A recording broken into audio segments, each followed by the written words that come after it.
नमस्कार दोस्तों, स्वागत है आप सबों का इस learning channel learning on tube पे। और हम लोग आज यहाँ पे बात करने वाले हैं कुछ नए और इम्पोर्टेंट क्वेश्चंस के बारे में। दोस्तों 1100 से ज़्यादा क्वेश्चंस का एक सीरीज जो स्टार्ट हुआ है इस चैनल पे, तो उसी में आज थोड़ा सा और क्वेश्चन हम लोग बढ़ा लेते हैं।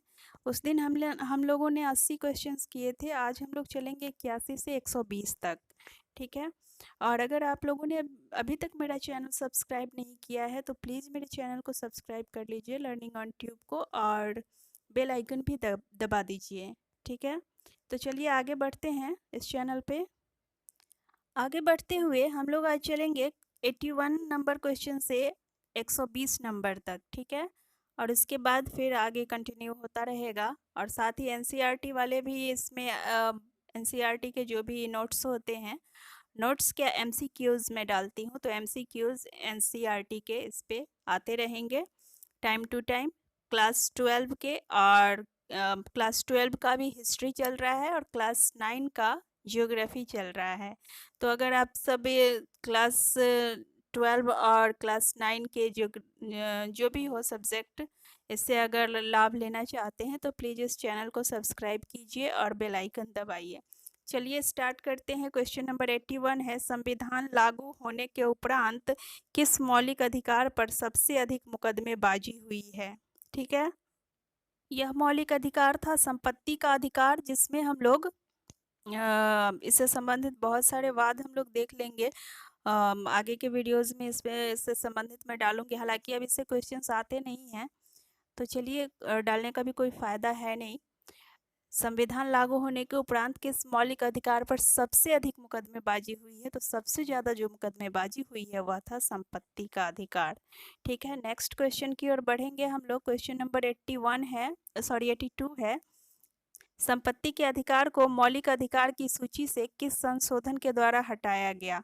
तो उस समय इससे पहले, इस संपत्ति के अधिकार को हटाने से पहले कुल मिलाकर के 7 मौलिक अधिकार थे, लेकिन संपत्ति के अधिकार को हटा देने के बाद केवल 6 बच गए। तो यह जो हटाया गया था, यह 44वां संविधान संशोधन हुआ था 1978 में, इसी के तहत इसको हटाया गया था। ठीक है। भारत के नागरिकों के मौलिक अधिकार, भारत के नागरिकों के मौलिक अधिकार कह रहा है, ऑप्शन है ए मूल मूल संविधान के भाग थे, बी संसद द्वारा 1952 में पारित अधिनियम के अंतर्गत प्रदान किए गए, सी कह रहा है 42वें संशोधन द्वारा संविधान में सम्मिलित किए गए, और डी 44वें संशोधन द्वारा संविधान में सम्मिलित किए गए। तो राइट आंसर हमारा, जैसा कि आप देख रहे हो, मूल संविधान का भाग था नागरिकों के मौलिक अधिकार। ये ना तो किसी संशोधन के द्वारा शामिल किए गए थे और ना ही किसी अधिनियम के तहत। ठीक है। बढ़ेंगे हम लोग नेक्स्ट क्वेश्चन की तरफ। क्वेश्चन नंबर 84 है, डॉक्टर बी.आर. अम्बेडकर ने किस मौलिक अधिकार को संविधान के हृदय तथा आत्मा की संज्ञा दी थी। तो डॉक्टर बी.आर. अम्बेडकर यानी कि भीमराव अम्बेडकर ने संवैधानिक संरक्षण का अधिकार था, उसको मौलिक अधिकार को संविधान का हृदय और आत्मा की संज्ञा दी थी। संवैधानिक संरक्षण का अधिकार यह का मतलब यह है कि कोई भी व्यक्ति अगर राज्य के किसी कानून या किसी नियम के प्रति अगर असंतुष्ट अनुभव करता है तो वह न्यायालय का संरक्षण ले सकता है। ठीक है। तो इसी का है ये संवैधानिक संरक्षण का अधिकार, और इसको बी.आर. अम्बेडकर ने इसको संविधान के का हृदय और आत्मा कहा था, अर्थात इसके बगैर संविधान की कल्पना नहीं की जा सकती है। ठीक है। क्वेश्चन नंबर 85 की ओर चलेंगे। क्वेश्चन नंबर 85 कह रहा है, समानता का अधिकार ए राज्य द्वारा महिलाओं, बच्चों तथा पिछड़ी जातियों के लिए विशेष प्रावधान किए जाने पर प्रतिबंध लगाता है, बी राज्य को निवास स्थान के आधार पर भेदभाव करने की अनुमति देता है, सी राज्य को महिलाओं, बच्चों तथा पिछड़ी जातियों के लिए विशेष प्रबंधन करने की अनुमति देता है, और डी राज्य के सभी उत्पादन तथा वितरण के साधनों का राष्ट्रीयकरण करने की अनुमति देता है। तो यह समानता का अधिकार जो है, तो इसमें राइट आंसर हमारा हो जाएगा ऑप्शन नंबर हमारा सी हो जाएगा। यह राज्य को महिलाओं, बच्चों तथा पिछड़ी जातियों के लिए विशेष प्रबंध करने की अनुमति देता है, समानता के अधिकार के कारण, समानता के अधिकार में। ठीक है। नेक्स्ट क्वेश्चन बढ़ेंगे।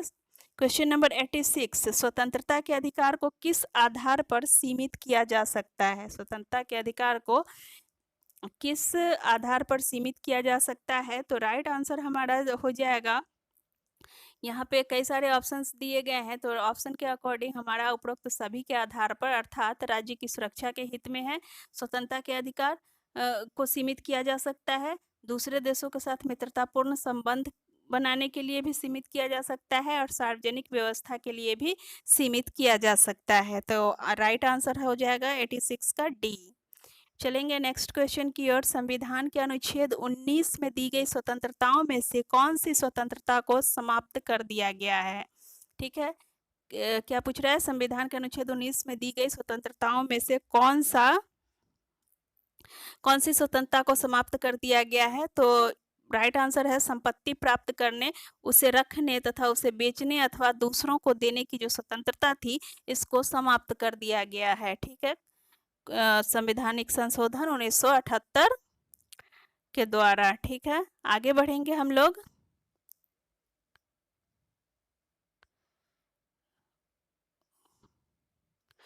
क्वेश्चन नंबर 88 है, शोषण के विरुद्ध अधिकार के अंतर्गत यहाँ पे कई सारे ऑप्शंस दिए गए हैं। मनुष्यों के क्रय विक्रय पर प्रतिबंध लगाया गया है, बेगार यानी कि बिना मजदूरी के काम लेने पर प्रतिबंध है, और 14 वर्ष से कम आयु के बच्चों के कारखानों, खदानों इत्यादि में काम करने पर प्रतिबंध है, और डी कह रहा है उपरोक्त सभी पर प्रतिबंध है। तो आंसर हो जाएगा हमारा ऑप्शन डी, उपरोक्त सभी पर प्रतिबंध है, क्योंकि शोषण के विरुद्ध अधिकार के अंतर्गत यही सब प्रावधान किए गए हैं कि मनुष्यों के क्रय विक्रय नहीं किए जा सकते, बेगार आप किसी से नहीं करवा सकते, और 14 वर्ष से कम उम्र के बच्चों को कारखानों और खदानों अर्थात खतरनाक कार्यों में उन्हें नहीं लगाया जा सकता है। ठीक है, नेक्स्ट क्वेश्चन की ओर बढ़ते हैं हम लोग। क्वेश्चन नंबर 89, भारतीय नागरिकों के मौलिक अधिकारों को कह रहा है राष्ट्रीय संकट के समय राष्ट्रपति द्वारा स्थगित किया जा सकता है। तो हाँ, राइट आंसर हमारा यहाँ पे ए में ही हो जाएगा, राष्ट्रीय संकट के समय राष्ट्रपति द्वारा स्थगित किया जा सकता है। नेक्स्ट भी चेक कर लेते हैं, सभी प्रकार की आपातकालीन परिस्थितियों में राष्ट्रपति द्वारा स्थगित किया जा सकता है? नहीं, सभी प्रकार की आपातकालीन परिस्थितियों में इसे स्थगित नहीं किया जा सकता। और सी कह रहा है राष्ट्रपति कभी भी सर्वोच्च न्यायालय की पूर्वानुमति से स्थगित कर सकता है? नहीं, ऐसा कोई राइट नहीं है राष्ट्रपति की कि वो जब चाहे तो सर्वोच्च न्यायालय की अनुमति लेकर के नागरिकों के मौलिक अधिकारों को स्थगित कर दे, ऐसा राष्ट्रपति को अधिकार नहीं है। तो भारतीय नागरिकों के मौलिक अधिकारों को केवल और केवल राष्ट्रीय संकट के समय ही राष्ट्रपति के द्वारा स्थगित किया जा सकता है। ठीक है, बढ़ेंगे हम लोग नेक्स्ट क्वेश्चन की ओर। क्वेश्चन नंबर 90 है, भारतीय नागरिकों के मौलिक अधिकारों की आलोचना इस आधार पर की गई है कि भारतीय नागरिकों के मौलिक अधिकारों की आलोचना की गई है। तो हम देखेंगे यहाँ पे जैसा कि ऑप्शन दिया गया है उन पर बहुत अधिक प्रतिबंध लगाए गए हैं। हाँ बिल्कुल, प्रतिबंध की वजह से ही आलोचना होती है। और बी कह रहा है उनकी भाषा इतनी क्लिष्ट है कि साधारण नागरिक उन्हें समझ ही नहीं पाता है।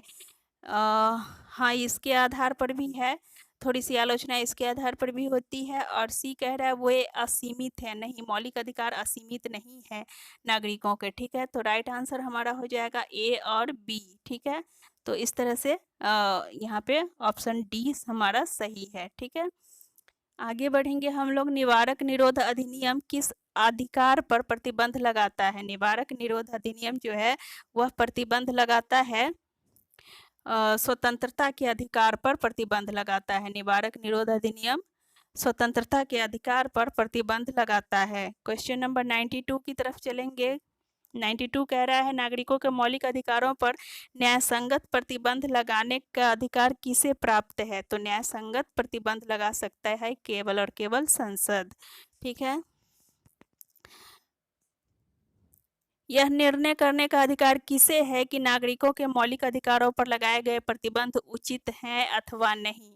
तो इस तरह का निर्णय कर सकता है केवल और केवल न्यायालय। कोई भी मंत्री या किसी भी तरह के जनप्रतिनिधि या कोई भी प्रतिनिधि इसका अधिकार नहीं रखता कि वह नागरिकों के मौलिक अधिकारों के संबंध में प्रतिबंध को उचित माने या अनुचित, इसका निर्णय केवल और केवल न्यायालय ही करेगी। ठीक है, आगे बढ़ेंगे हम लोग। क्वेश्चन नंबर 94 पे चलेंगे। भारत सरकार ने भारत रत्न तथा पद्मश्री की उपाधियां संविधान के किस अनुच्छेद के अंतर्गत प्रारंभ की? तो भारत रत्न और पद्मश्री की जो उपाधियां दी जाती है यह अनुच्छेद 18 के आधार पर दी जाती हैं। क्वेश्चन नंबर 95, संविधान द्वारा प्रदान किए गए मौलिक अधिकारों में से कौन सा मौलिक अधिकार गैर नागरिकों को भी उपलब्ध है? गैर नागरिकों को जो मौलिक अधिकार उपलब्ध है वह है संवैधानिक संरक्षण का अधिकार। यह संवैधानिक संरक्षण का अधिकार जो है यह गैर नागरिकों को भी उपलब्ध है। और जबकि भाषण देने, एकत्रित होने और समुदाय बनाने की स्वतंत्रता केवल और केवल भारत के नागरिकों को है। देश के किसी भी भाग में घूमने, रहने और बसने की स्वतंत्रता केवल यहाँ के मौलिक अधिकार है नागरिकों के। केवल संपत्ति अर्जित करने, व्यापार, आजीविका और कारोबार करने की स्वतंत्रता भी केवल नागरिकों को है। जबकि जो गैर नागरिक है, अर्थात जो भारत के निवासी नहीं है या फिर विदेशी हैं या फिर जिन्हें नागरिकता प्राप्त नहीं है, तो वे सब ये तीनों अधिकार नहीं रखते हैं, और सिर्फ और एक यही अधिकार उनका रहता है, संवैधानिक संरक्षण की स्वतंत्रता। नेक्स्ट क्वेश्चन, क्वेश्चन नंबर 96 है। भारत के मौलिक अधिकारों के निम्नलिखित विशिष्ट लक्षणों में से कौन सा गलत है? मौलिक अधिकारों के निम्नलिखित विशिष्ट लक्षणों में से कौन सा गलत है? तो गलत जो हम ढूंढेंगे, चलिए इसको देख लेते हैं ऑप्शन बाय ऑप्शन। साधारण कानून द्वारा प्रदान किए गए अधिकारों की तुलना में भारतीय संविधान द्वारा प्रदान किए गए मौलिक अधिकार अति पवित्र हैं। ठीक है, ये कह रहा है अति पवित्र हैं, ये कुछ समझ नहीं आता, तो चलिए इसको तो नहीं मानेंगे। ठीक है, साधारण कानून द्वारा प्रदान किए गए नागरिकों की तुलना में भारतीय संविधान द्वारा प्रदान किए गए, नहीं, ये नहीं होगा। मौलिक अधिकारों पर युक्तियुक्त प्रतिबंध लगाए जा सकते हैं।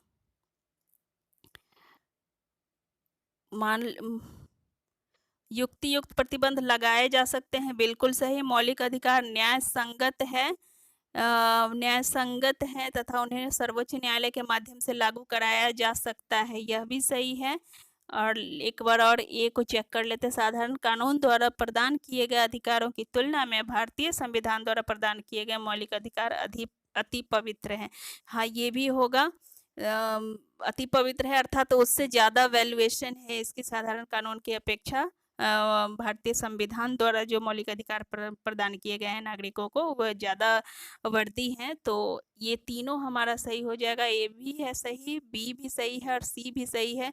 तो गलत इसमें से पूछ रहा है गलत कौन सा है, तो गलत इसमें से कोई भी नहीं है, तो राइट आंसर डी हो जाएगा। ठीक है, कोई भी गलत नहीं है। नेक्स्ट क्वेश्चन, राष्ट्रीय गान के अनिवार्य रूप से गाए जाने के संबंध में निम्नलिखित कथनों पर विचार करें।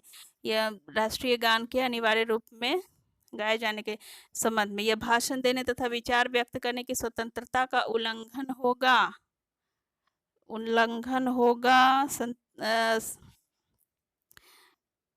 और यह अंतःकरण धर्म के मानने तथा उसका प्रसार करने की स्वतंत्रता का उल्लंघन होगा। और नेक्स्ट है, कानून में ऐसा कोई प्रावधान नहीं है जो किसी व्यक्ति को राष्ट्रीय गान गाने के लिए बाध्य कर सके। हाँ, ये तो है, सी है, सॉरी 3 है, 3 होगा। एक बार और इसको देख लेते हैं। क्वेश्चन नंबर 97 1 और 2 को भी देखते हैं एक बार और। राष्ट्रीय गान के अनिवार्य रूप से गाए जाने के संबंध में यह भाषण देने तथा विचार करने की स्वतंत्रता का उल्लंघन होगा। हाँ, ऑफ कोर्स, तो ये सही है, ये सही है। यह अंतःकरण धर्म के मान्य तथा उसका प्रसार करने की स्वतंत्रता का उल्लंघन होगा, ये भी सही है। और नेक्स्ट हमने देखा था कि हमारा ये 3 वाला ऑप्शन भी सही है। कानून में ऐसा कोई प्रावधान नहीं है जो किसी व्यक्ति को राष्ट्रीय गान गाने के लिए बाध्य कर सके। हाँ, यह भी सही है। तो हमारा राइट आंसर इसमें से हो जाएगा सी, क्योंकि यहाँ पे 1, 2 और 3 तीनों ही सही है। बढ़ेंगे आगे हम लोग क्वेश्चन नंबर 98 पे। सरकार ने अस्पृश्यता को समाप्त करने के लिए संविधान के किस अनुच्छेद के अंतर्गत कार्यवाही की? अस्पृश्यता का अर्थ होता है छुआछूत, तो छुआछूत को समाप्त करने के लिए संविधान के किस अनुच्छेद के अंतर्गत कार्यवाही की? तो इसका आंसर हो जाएगा हमारा क्वेश्चन नंबर 98 का, ये अस्पृश्यता वाला जो प्रावधान है ये अनुच्छेद 17 में दिया गया है, तो अनुच्छेद 17 हो जाएगा हमारा राइट आंसर। बढ़ेंगे हम लोग नेक्स्ट क्वेश्चन की ओर। क्वेश्चन नंबर 99, 1996 में सर्वोच्च न्यायालय ने असैनिक उपाधियां दिए जाने को वैध करार दिया, परंतु साथ ही यह सिफारिश भी की कि प्रत्येक वर्ष सभी श्रेणियों में दी जाने वाली उपाधियों की सीमा अधिक से अधिक, मतलब कितनी होनी चाहिए, यह पूछ रहा है। 40 होनी चाहिए, 50 होनी चाहिए और 40 होनी चाहिए, 50 होनी चाहिए और 60 होनी चाहिए और 75 होनी चाहिए। तो राइट आंसर हमारा हो जाएगा 50 होनी चाहिए। आंसर के अकॉर्डिंग 1996 में सर्वोच्च न्यायालय ने असैनिक उपाधियां दिए जाने को वैध करार दिया, परंतु साथ ही यह सिफारिश भी की कि प्रत्येक वर्ष सभी श्रेणियों में दी जाने वाली उपाधियों की सीमा अधिक से अधिक 50 ही होनी चाहिए। ठीक है, आगे बढ़ेंगे। भारत में सिखों को कृपाण पहनने की अनुमति है, उन्हें ऐसा करने की अनुमति किस मौलिक अधिकार के अंतर्गत दी गई है? ऐसा करने की जो उनको अनुमति दी गई है वह किस मौलिक अधिकार के अंतर्गत दी गई है? तो यह दी गई है धार्मिक स्वतंत्रता के अधिकार के अंतर्गत। नेक्स्ट क्वेश्चन हम लोग बढ़ेंगे 101 के अंतर्गत, सॉरी अंतर्गत बोल रही हूँ, 101 पे। भारतीय संविधान के अंतर्गत प्रदान की गई भाषण की स्वतंत्रता पर अनेक उचित प्रतिबंध लगाए गए हैं। भारतीय संविधान के अंतर्गत प्रदान की गई भाषण की स्वतंत्रता पर अनेक उचित प्रतिबंध लगाए गए हैं। यथा ये सब किस लिए लगाए गए हैं? भाषण की स्वतंत्रता पर प्रतिबंध अनेक प्रकार के, तो यह है देश की प्रभुसत्ता और अखंडता हेतु। देश की प्रभुसत्ता और अखंडता पर किसी तरह की कोई आंच ना आए, इस वजह से भाषण की स्वतंत्रता पर भी कई तरह से प्रतिबंध लगाए गए हैं। ठीक है, आपको भाषण की स्वतंत्रता तो है, परंतु आपको अपने देश की स्वतंत्रता और अखंडता की भी रक्षा करनी होगी और उसी के अकॉर्डिंग बोलना होगा। देशद्रोह के देश प्रेम के खिलाफ देशद्रोह वाली भाषाएं नहीं बोल सकते। क्वेश्चन नंबर 102, इस समय संपत्ति का अधिकार एक क्या है? ऑप्शन दिया गया है, कानूनी अधिकार मात्र है और मानवीय अधिकार है, मौलिक अधिकार है और प्राकृतिक अधिकार है। तो इस समय संपत्ति का अधिकार मात्र एक प्राकृतिक अधिकार है। राइट आंसर हो जाएगा प्राकृतिक अधिकार है। नागरिकों को प्रदान किए गए सांस्कृतिक एवं शिक्षण अधिकारों का मुख्य उद्देश्य क्या है? सांस्कृतिक एवं शिक्षण अधिकारों का मुख्य उद्देश्य है भारत की संपन्न सांस्कृतिक विरासत को बनाए रखना और एक सूत्रीय भारतीय संस्कृति का विकास करना, अल्पसंख्यकों को अपनी संस्कृति को बनाए रखने में सहायता देना। तो सांस्कृतिक एवं शिक्षण अधिकारों का जो मुख्य उद्देश्य है वो यही सी वाला है, अल्पसंख्यकों को अपनी संस्कृति को बनाए रखने में सहायता देना। ठीक है, नेक्स्ट क्वेश्चन की ओर चलेंगे। क्वेश्चन नंबर 104 है। क्वेश्चन नंबर 104 कह रहा है, भारतीय संविधान के अंतर्गत मौलिक अधिकारों को लागू कराने का उत्तरदायित्व किसका है? यह पूछ रहा है। तो हमारा इसको चेक कर लेंगे, उच्च न्यायालयों का है, बिल्कुल उच्च न्यायालयों का तो है ही, सभी न्यायालयों का है, हाँ सभी न्यायालयों का है और सर्वोच्च न्यायालय का है। जब सभी न्यायालय हो ही गया तो सर्वोच्च न्यायालय भी इसमें इंक्लूड हो ही गया, तो हमारा राइट आंसर ये हो जाएगा, ए और बी दोनों का है। ठीक है, ये हमारा आंसर हो जाएगा। चलेंगे क्वेश्चन नंबर 105 पे। मौलिक अधिकारों के उल्लंघन के लिए किसी भी नागरिक को सीधे सर्वोच्च न्यायालय में जाने का अधिकार है। यह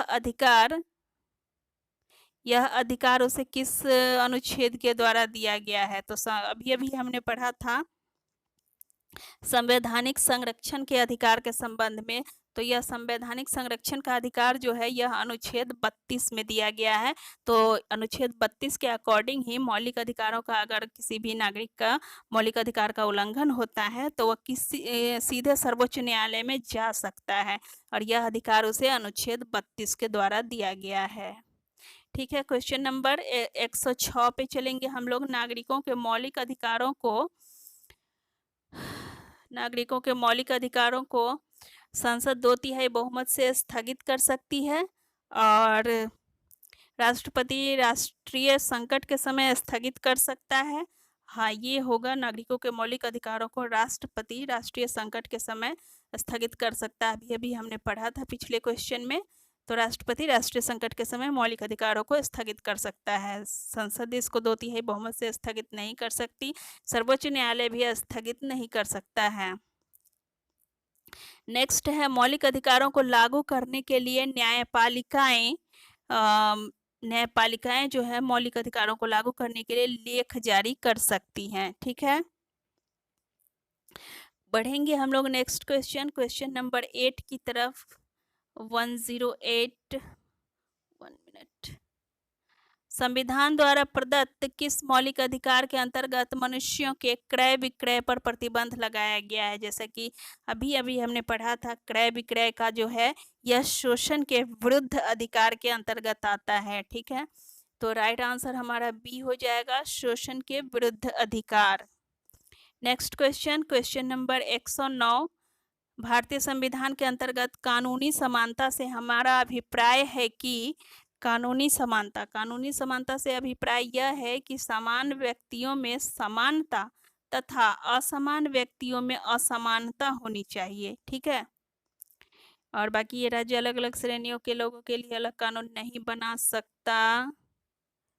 तो यह सही है ये कथन, लेकिन इसके अकॉर्डिंग नहीं है। ठीक है, तो इसका जो अर्थ है कानूनी समानता का जो अर्थ है यही है, समान व्यक्तियों में समानता तथा असमान व्यक्तियों में असमानता होनी चाहिए। ठीक है, नेक्स्ट क्वेश्चन में आगे बढ़ेंगे। किसके कार्यकाल में संपत्ति के अधिकार को मौलिक अधिकारों की सूची से हटा दिया गया? तो राइट आंसर हमारा हो जाएगा, मौलिक अधिकारों को मोरारजी देसाई के समय में मौलिक अधिकारों के सूची से हटा दिया गया था। मोरारजी देसाई राइट आंसर हो जाएगा इसका। संपत्ति के अधिकार को मोरारजी देसाई के समय में मौलिक अधिकारों की सूची से हटा दिया गया था। बढ़ते हैं हम लोग नेक्स्ट क्वेश्चन की ओर। Question number 111। व्यक्तिगत स्वतंत्रता के अधिकार को सुनिश्चित करने के लिए नागरिक किस अधिकारी के पास जा सकता है? तो व्यक्तिगत स्वतंत्रता के अधिकार को सुनिश्चित करने के लिए कोई भी नागरिक, अगर उसके किसी भी मौलिक अधिकार को कोई उल्लंघन होता है, तो नागरिक व्यक्तिगत स्वतंत्रता के अधिकारों की रक्षा करने के लिए सर्वोच्च न्यायालय और उच्च न्यायालय की शरण में जा सकता है। तो ये हमारा डी आंसर हो जाएगा। क्वेश्चन नंबर 112 पे हम लोग चलते हैं। निम्नलिखित में से कौन से अधिकार भारत में केवल नागरिकों को उपलब्ध है? तो भारत में केवल जो नागरिकों को उपलब्ध अधिकार है वे हैं भाषण की स्वतंत्रता, यह केवल भारत के नागरिकों को है भारत में, और समुदाय एवं संघ बनाने की स्वतंत्रता, बिल्कुल। कानून के सम्मुख समानता, यह नहीं है क्योंकि यह विदेशियों को भी दी जाती है कुछ मामलों में। और ये 4 भी हो जाएगा, बिना शस्त्र शांतिपूर्वक एकत्रित होने की स्वतंत्रता। तो राइट आंसर हमारा ए हो जाएगा। ठीक है, आगे बढ़ेंगे। संविधान इन्हें शोषण के विरुद्ध अधिकार प्रदान करता है, किन्हें? तो राइट आंसर है हमारा शोषण के विरुद्ध किन्हें संरक्षण प्रदान करता है? राइट आंसर है बच्चों को। शोषण के विरुद्ध अधिकार प्रदान करता है बच्चों को। ठीक है, महिलाओं, दलितों, जनजातियों को भी है, लेकिन इनके लिए आरक्षण के प्रावधान है। शोषण के विरुद्ध अधिकार वाला जो प्रावधान है यह बच्चों को है। ठीक है, जो कि इन्हें कल कारखानों, खदानों इत्यादि में 14 वर्ष से कम उम्र के बच्चों को नहीं लगाया जाना चाहिए। यह जो दिया गया है यह केवल और केवल बच्चों के लिए है। ठीक है, आगे बढ़ेंगे हम लोग। क्वेश्चन नंबर 114 की ओर। क्वेश्चन नंबर 114 है हमारा, मौलिक अधिकारों को लागू करने के लिए लेख जारी करने का अधिकार किसके पास है? तो लेख जो जारी करता है मौलिक अधिकारों के संबंध में, यह सर्वोच्च न्यायालय जारी करता है। ठीक है, मौलिक अधिकारों को लागू करने के लिए। नेक्स्ट क्वेश्चन, क्वेश्चन नंबर 15, निम्नलिखितों में से कौन सा व्यक्ति स्वतंत्रता का संरक्षक है? स्वतंत्रता का संरक्षक जो है यह है कौन सा व्यक्ति? व्यक्ति कह रहा है। चलो यहाँ पे तो रिट के ही बारे में दिया गया है, तो व्यक्ति को यहाँ पे रिट से समझाया गया है। रिट का मतलब व्यक्ति से लिया गया है। तो यहाँ पर जो है स्वतंत्रता का संरक्षक जो है यह बंदी प्रत्यक्षीकरण है। किसी भी व्यक्ति को 24 घंटे से अधिक समय तक बंदी बना करके नहीं रखा जा सकता, जो है बंदी प्रत्यक्षीकरण। और 24 घंटे के अंदर जो उसको मजिस्ट्रेट के सामने उपस्थित करने वाला जो प्रावधान है यह बंदी प्रत्यक्षीकरण का, तो यही है। कौन सा व्यक्ति स्वतंत्रता का संरक्षक है? तो आंसर हो जाएगा बंदी प्रत्यक्षीकरण लेख। नेक्स्ट क्वेश्चन की ओर चलेंगे। क्वेश्चन नंबर 116 है, संविधान द्वारा प्रदान किए गए मौलिक अधिकारों में संशोधन करने का अधिकार किसके पास है? संशोधन करने का अधिकार हमने अभी अभी पढ़ा था। संशोधन केवल और केवल संसद कर सकती है और कोई भी नहीं कर सकता है। ठीक है, नेक्स्ट क्वेश्चन, मौलिक अधिकारों का मुख्य उद्देश्य। मौलिक अधिकारों का मुख्य उद्देश्य क्या है?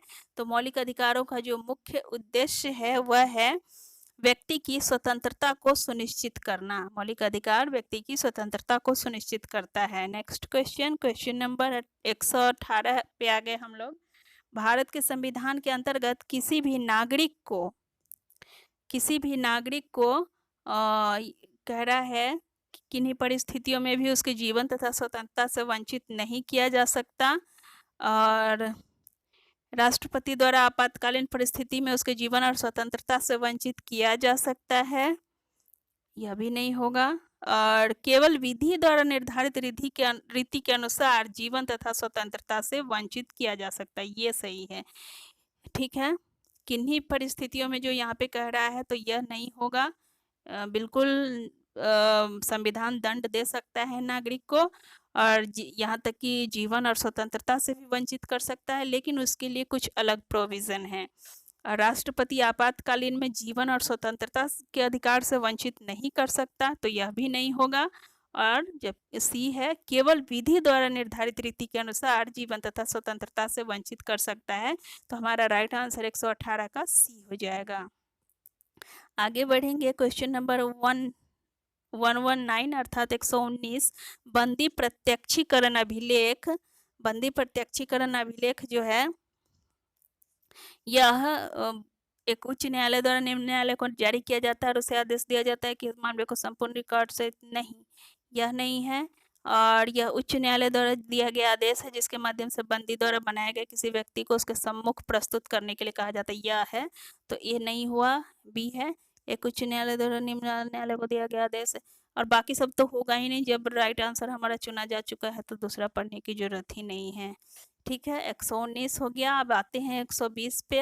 अधिकार परीक्षा लेख एक उच्च अदालत द्वारा जारी आदेश है। ठीक है, एक उच्च अदालत द्वारा जारी आदेश है।